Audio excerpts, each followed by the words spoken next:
బంజారాల జీవితాలను మెరుగుపరిచేందుకు ప్రభుత్వాలు తమ వంతు కృషిని అందించాలని ఆల్ ఇండియా బంజారా సంఘ్ నేత కోరారు.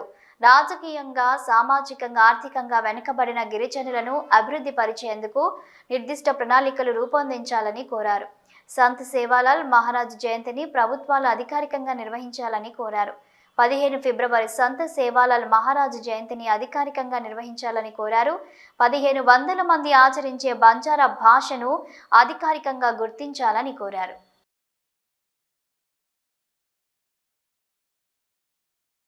వచ్చే నెలలో 26 రాష్ట్రాలు 3 కేంద్రపాలిత ప్రాంతం హైదరాబాద్లో బంజారా కాన్ఫరెన్స్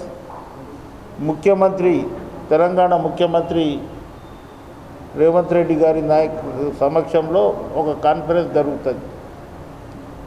ఈ యొక్క ఆల్ ఇండియా బంజారా సేవా సంఘ్ 1953లో మహారాష్ట్రలో మొదలయ్యి దాదాపు 70 సంవత్సరాలు 10 వసంతాలు పూర్తి అయిన సందర్భంగా ఈ బంజారా సేవా సంఘం చిన్న బ్యానర్ కాదు. ఈ దానిపైన 2 ముఖ్యమంత్రులు అయ్యారు. వసంతరావు ఫుల్సింగ్ నాయక్ విపి నాయక్ మహారాష్ట్ర 15 సంవత్సరాలు, తర్వాత సుధాకర్ నాయక్ 2.5 సంవత్సరాలు, తర్వాత గవర్నర్గా. మొన్న ఈ బ్యానర్ మీద 2 మహారాష్ట్రలో మంత్రులు అయ్యారు.